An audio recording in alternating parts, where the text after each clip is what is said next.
Hi, I'm Doug and welcome to a Blender tutorial. I'm using Line 6 Pod Farm and Acid Studio to record this. This, by the way, is really interesting software if you've not used it before. This is my second attempt at this tutorial because this pile of poo, Cam Studio, just refused to work. I don't know whether it's something to do with my graphics card, but it just flashy on the screen, just not doing anything. The pod software is literally just connected up to my UX2, and that's enabling me to record through Acid Studio. I can do some really cool effects. Hi, I'm Doug. I'm in a cave and I'm recording this with rocks. Yeah, that will do, I think. Enough of that. So let's just get this out of the way and we can just start this tutorial because we're already a minute in. So I'm going to open up Blender. This is 2.65 as the little splash screen shows us. And the reason I'm using 265 is because I tried installing 266 on the network at school, and for some reason it just wouldn't work. It just kept crashing, so I've reverted to having 265 and 249 because I still really like 249. I think it's a great bit of software for certain things. So this is something I'm currently working on at the moment. I'll just get this rendering because it will just take a couple of minutes to render. This is, oh, that's just died on me. That's so nice. This is basically a spaceship model, what a nerd, that I'm working on for a little compositing project for Richard Fish. He's shooting My Teachers Are Aliens, and we need a spaceship to blow up a building. So rather than do what we did with Jurassic Park, if you've not seen that, by the way, just have a look on the channel. It was a lot of fun. We basically just bought pre-made models for that on DVD, and they were pretty crappy looking. So we decided, or I decided rather, that I'd have a go at doing a little bit of modelling in this new version of Blender to see what I could do with it, and it's just rendered nicely there. You can see it's looking quite good. I've had a little bit of a play around with it. Some of these sort of scoops on the back here have been reworked a few times, but the general sort of look of it looks good. I know it looks like some sort of stealth bomber, but it actually looks okay. You know, it looks quite nice rendered in this matte finish, and I'm pretty pleased with it. I think by the time it's got physics on it, and I'm hoping to get some particles on there as well. I was thinking, sorry about that, I was just checking it was recording. You know, I'm thinking some sort of gravitational physics, so it looks like it's actually floating. I've tried a bit of recording in the IPO earlier today, and it was just looking a bit wooden as it sort of flew around. I mapped a picture into the camera, and it didn't look too good, I have to say, so I'll be having a play about that. But basically, just in terms of this short tutorial, what I'm going to be showing you how to do, if I just full screen this, is just some of these very basic extrusions, because I think once you've got the hang of that, you can pretty much do anything. And I followed through a basic tutorial for this initial sort of cockpit shape. It looks absolutely nothing like the tutorial they never do, but it was a good way of getting started. And actually I just sort of used my imagination. I think that's what you have to do with a lot of these creative projects. You start to follow through some of these tutorials, you throw a bag of nails at the screen a few times, and then eventually you just crawl under a rock somewhere, and then you come back to it and think, yeah, I'll have another go. So this was my other go. So yeah, so just going to show you how to do some of these extrusions. It would be great if some of you had a go yourself and then posted the response. I'm not saying this is an amazing model. It's not by any means. It's got a lot of sort of technical errors on it, I guess you could say, a few inconsistencies in terms of the design. But as far as a compositing project goes, at the sort of level that I'm doing this for, you know, it's entirely relevant. So we'll get rid of this and we'll make a start. So I'm just going to click File and New, and we just want the basic startup file here with our default cube and our default workspace. I'm just going to go into into side view and just pull that up. That's called the Cartesian coordinate system, by the way, just in case you're interested. And I'm going to use the mouse wheel and just zoom in a little bit, and I've just moved it basically onto this blender mesh. It's not really there, it's just there for visual reference, I think. So what I'm going to show you how to do is just a really great technique that I learned off YouTube, and it just involves applying a few basic modifiers. That's bevel, subsurf and mirror, and that will enable you to make pretty much anything, even even games characters. If you want to even go into that much detail, you'll be able to do that as well. Let's just check that this is still recording. Yeah, God, 5 minutes in. Wow, let's make a start. So what we're going to do first of all is go into front view. So I'm going to press 1 on the numpad, 5 to go into orthographic.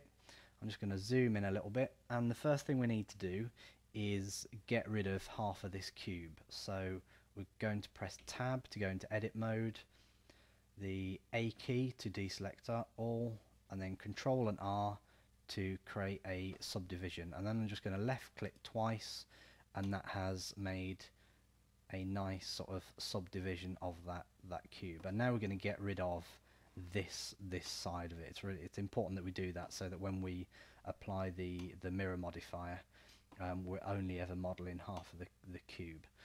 These little points are called vertices, so if you press the G key you can pull that around. That's quite good fun. You could, all we want to do is select this right hand side, so we could hold down shift and right mouse click, and we've done it there. A quicker way of doing it when you get used to it, so let's just go back into front view, A to deselect all, and then we want the B key. This is the box selection tool. Now the only thing you have to watch with this, so I've just box select, left click and dragged over, is that it's only grabbed the front vertices there, so that's pretty useless, isn't it? So the reason it's done that is because I've got this thing on down here which is occlude background geometry, and all that means is that it only really enables me to grab the things that are in the foreground. That's actually quite useful when you're doing some detailed modelling, but when you want to select vertices that are behind it because you're working with something symmetrical, it can be a bit of an issue. So I'm just going to go back and do that again just to show you. So I'm going to press A to deselect all. I'm now going to turn this off, so I should be able, yep, there we are. So I can sort of see through it. It's sort of semi-transparent there. So if I now press the B key and select, whew, wow, it's done it. I've now got that face selected. You're probably thinking, well, he should have just done the other way that he just showed me. So we now need to delete this, so we're just going to press the delete key, vertices, and we've got half our cube. Wow, that looks incredible. So let's just add some object modifiers now to this to make it a bit easier to work with and start making it look a little bit more professional. That sort of rounded look that things like Cinema 4D, 3ds Max that they're known for. Well, Blender can do that as well. It might be a free or open source, mustn't say free, open source bit of software, but it can do all that as well. So over here we've got our object modifier. It looks like a little wrench or spanner, something like that. So we're going to click on that, and we're going to add our 3 object modifiers. So we're going to first of all add bevel, and bevel just means that it's taken off the edges and just chamfered them a little bit. You can play around with the width of that and get something that you like the look of. Then we're going to add another one which is mirror.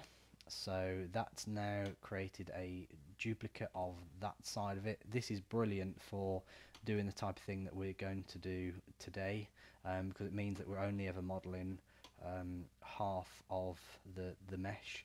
I don't know why, I always like to model the left hand side and then have the right hand side of the mirror. I guess you could do it the other way around, I just don't know why I do it like that. I think, when you go on YouTube, most people tend to do it this way. It must be something to do with the cameras, I guess. And then finally, what have we got? Let me just check. We've got bevel, we've got mirror. The last one we want is subdivision surface, which in 2.49 was called subsurf, and it's a really nice way of sort of rounding off your objects. So down here, let's just make these a bit smaller. Mirror, let's just take view up to 4 and then render up to 4 as well, and that's just made it nice and smooth for us. So I'm just going to take off this occlude background geometry again, and we've got a nice solid blah, blah, blah, blah, blah, blah. We've got a nice solid object. Wow. It is 9:30 anyway, that's my excuse. So if I press tab to come out of it, I've got a nice rounded cube, and in the camera mode, if we just render this, it looks okay. It doesn't look too bad already, so it's a good start. So escape to come out of that. Now I'm going to go into top view, so I'm going to press 7, tab to go into edit mode, and oh, you plunker.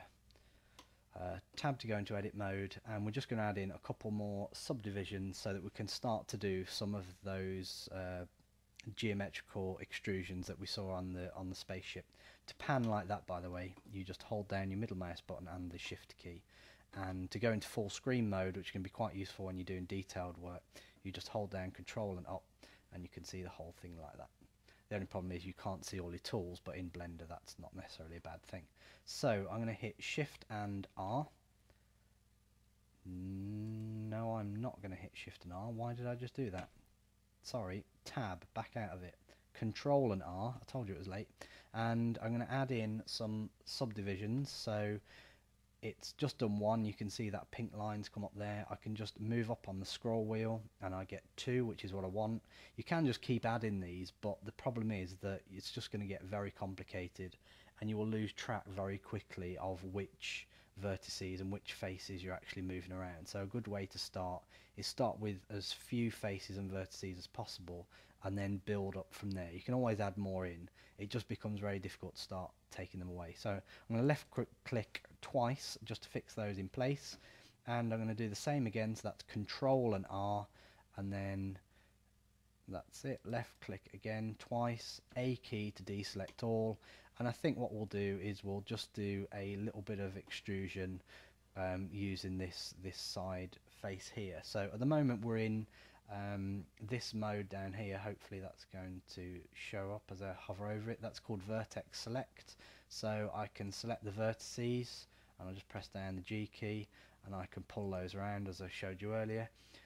What we want, because this is quite a simple model and we're extruding whole faces, we want the face select mode, and that's just down here. So if I go on to that, we've now got face select mode, and this is a good mode to be doing your sort of general, workaday extrusion modeling with. So I'm going to click on a face, and I'm going to press the E key to extrude, but I don't actually want it to extrude just yet. I just want to be able to cancel that extrusion and then scale it, and I'll explain why in a second. So I've pressed E, I've not moved the mouse at all. I'm going to press escape, and I'm then going to press S key, and this is why I cancelled the extrusion, because I want it to extrude along its same surface. So I've just pressed the S key to scale it. I'm just pulling that down a little bit with the mouse, and then left click to fix it. So we've made a shape inside another shape, and it's made new faces. I'm sure that's a program from the 1980s. I'm now going to press extrude, and I'm going to pull this back, and you can see already, I've got an indentation. I could scale this now. I could press the S key, and I would get a slightly more defined edge, but you do have to be careful because this is quite low poly look. It's started to ridge some of the edge of the shape. You could tidy that up later on. It's not a massive or mahoosive problem. So I'll just Control and Z that, and we'll just do the same again and pull this out and make a bit like a like a sci-fi style vent, just to show you what to do. So I'm going to do exactly the same process. So E key, escape to cancel it, S to scale it, the E key, and this time we're going to pull this out, and it's making a bit of a channel there, which actually looks quite good as it is. And we'll just do something a bit with this end using the same principle. So looks a bit like a nose, doesn't it? So E key, escape, S key to scale, E key, and this time we'll just go back a bit. We'll do the same thing. So E key, escape, S key to scale, then this time we'll pull it out. So E key and extrude it out, and we could scale this up. We can actually do what we want with it. It's not really looking like too much at the moment, but that's not the point of what we're doing. I could scale on any axis, so just press Z and it'll do it vertically, Y, which would go back on itself, or X. Oh dear, I knew I shouldn't have done this late. Oh, there we are, Y, to scale it that way. I bet you're thinking, what a total plank. What is that supposed to be? So let's just do that again. So E key, escape, S, bring it in, E key, and out, and we'll do it one final time. And then I'll show you, what we can do with it. So E key, escape, S, and then E key, back in. Okay, and that looks weird.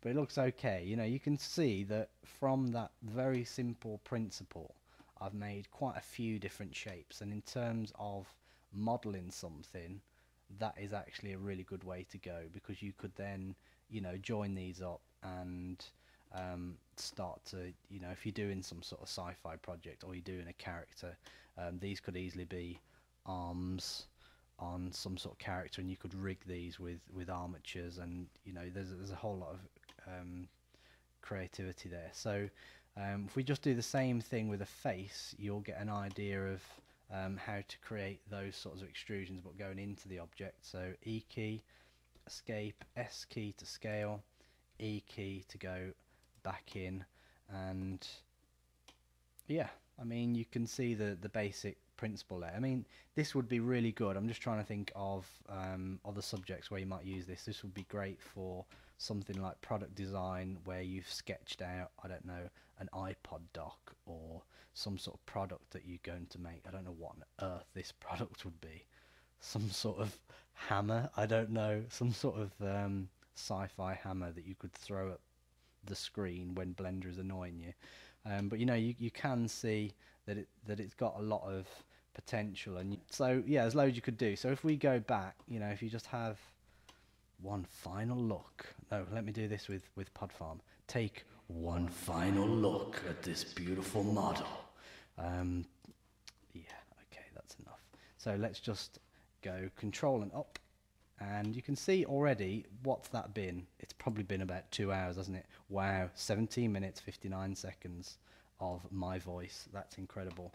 You can see after 5-10 minutes of doing that, we've got something that looks like something, which is not a bad start in Blender. If anybody's if you're having problems with Blender, this is a great way of getting started. So if we go back, open recent, let's go to our spacecraft, and you can see the relationship between the two. So I basically just showed you how to make these sorts of indentations, these sorts of extrusions, and where is it? I'm just going to have to Control and up. These sorts of funnel shapes, which are actually really useful, and all this entire model has been made using that technique. I might do another tutorial about joining up sections like this, because obviously if you're using a mirror modifier, and it is a very symmetrical sort of set of geometry that you've got, it can start to look a bit as if it is two things rather than one actual thing. So just joining things up, joining up certain parts of your model like this will take some of that away, and it will make it look a bit more sort of naturalistic and organic. But there is a little technique that you need to know for doing that, which I'll probably cover in another tutorial. So that's it for now. I can tell I've still got the reverb on a bit. That's better. Hopefully this is all recorded, and please, have a go. Don't be too frightened of Blender.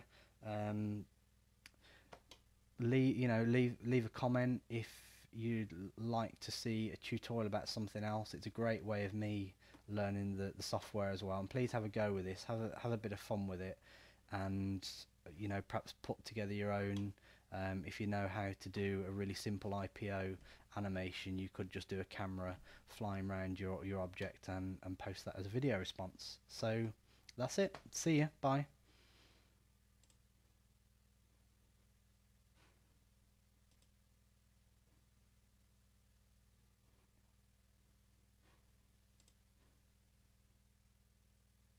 I'm still recording, but I bet you've switched off.